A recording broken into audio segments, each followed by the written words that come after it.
Hello everyone, welcome back to my YouTube channel. This is Tanushree and my page is all about easy learning kids activities. So today I'm here to talk about the difference between the sound of letter A and letter E. So let's see what is the difference.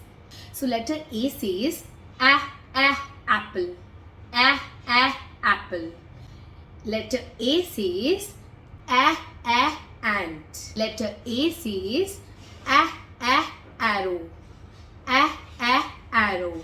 Now let's explore the sound of letter E. Okay, so letter E says egg, egg.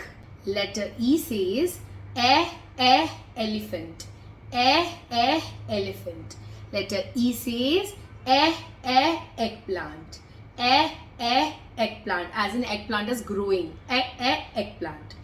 So you have noticed that while I am saying the sound of A, I am saying and while saying the sound of E, I am saying So I